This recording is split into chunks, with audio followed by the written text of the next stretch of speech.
My in-laws are treating me like a live-in maid. How fast can I run? I, F26, and my husband M27 live with his parents.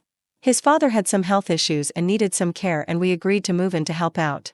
Father-in-law is generally doing better now, but there's still a few things he can't do anymore that my husband does now instead. We've discussed moving out. I want to, but my in-laws are very resistant to the idea, stating that there's plenty of room here and they don't know what they'd do without us. While we don't pay his parents to live here, their own decision, we pay for groceries for everyone and several household bills like electricity, internet, TV packages and etc., and the house is mortgage-free. I also do all the household cleaning and cooking. I arrange and take all their pets to their veterinary appointments too. I do work from home, so this is easier for me, and as I'm able to be flexible. We also pay half of any house modifications and upgrades, as it'll be your house one day.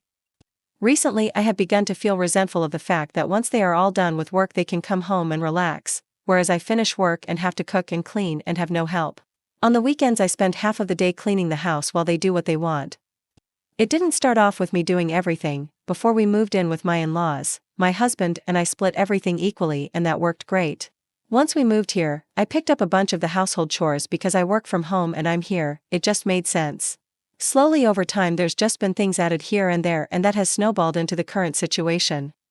This all came to a head last week. I was really unwell, I felt the worst I've ever felt and wanted nothing more than to sleep. However, once it got around to dinner time I was woken by my mother-in-law to ask when I was getting up to make dinner. I didn't want to cause an argument, so I just got up and made dinner for them, but as I was in the kitchen struggling not to pass out, the three of them sat watching a movie, waiting for me to bring in their food.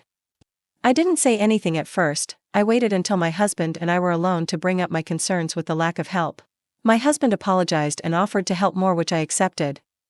But the next day was an exact repeat. I had to drag myself out of bed to cook, and once I'd brought in their food my mother-in-law says, "Oh, you look truly awful. Poor you. Oh, by the way, later would you mind giving everywhere an extra clean? I don't want to get whatever you have," at which point I accused them of treating me like a live-in maid and not caring about me outside of the services I provide for them. I pointed out that I wouldn't be in the communal areas if I hadn't been dragged out to cook, and that they could have handled one meal themselves. My husband sat there in silence. He thinks I should have brought it up more carefully, at a time when I wasn't so emotional. I agree that I probably should have, but I was sick and stressed. I want to move out, but husband and in-laws are still against it. Nothing has changed with what they expect from me. I got no apology, just silent treatment from mother-in-law for a couple of days. I have stood up for myself a few times, but it's an incredibly difficult situation. I'm very aware this is not my house, they are not my parents, and the things I would say to my own parents are not the same I feel I could say to his. I moved across the country before we got married, and none of my friends are here. Most of my closest friends are my husband's friends' wives. I don't have any family nearby. I've always felt as though if I pushed too hard it would be everyone against me, and I didn't realize before now how toxic of an environment that is. The inheritance of the house isn't something I want or need. This was never supposed to be a long-term thing, and I guess I've just felt pressured to contribute to certain things involving the house because we do live here and my husband will get the house one day. He's an only child. Overall, it's just been very eye-opening to realize maybe I'm not being as silly as I'm often made to think. All the little things spiral into one big mess, and my husband should be sticking up for me, not contributing to the problem.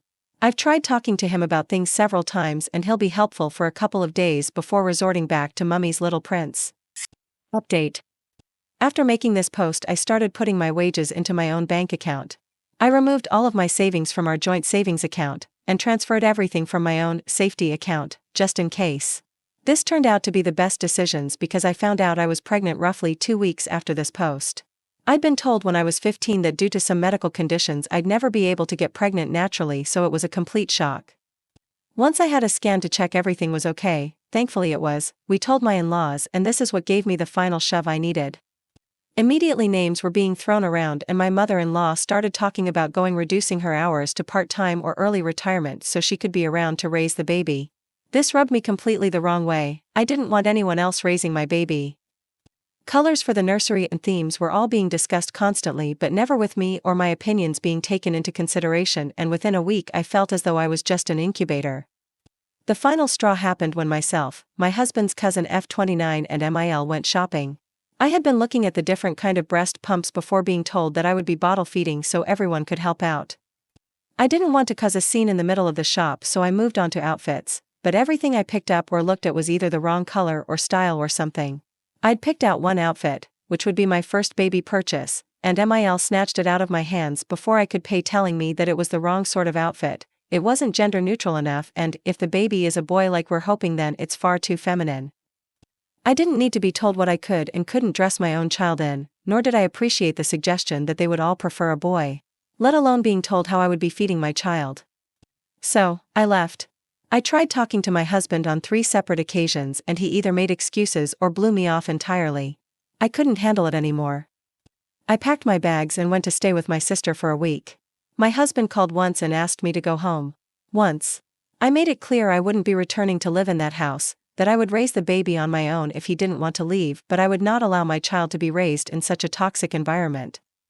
As a big surprise to no one, he stayed put. After that I got spammed with texts in the family group chat, but I left the group and deleted them all. I've started the divorce process, and hopefully, as I've saved everything disgusting message from either my ex or his family about both myself and my baby, they won't get any form of custody. Although, since I announced the gender, they've all gone quite silent. I now have a small 3-bedroom house. I'm only renting for now while I wait for the divorce to finalize, but it's plenty big enough for the 2 of us. My daughter will grow up surrounded by my family and plenty of cousins to play with. The house is pretty bare at the moment, as I only got the keys a couple of days ago, but I have time before she gets here to make sure everything is ready. Thank you again for all your kind words. The situation didn't play out how I'd hoped, but I can't help feeling like it's for the best.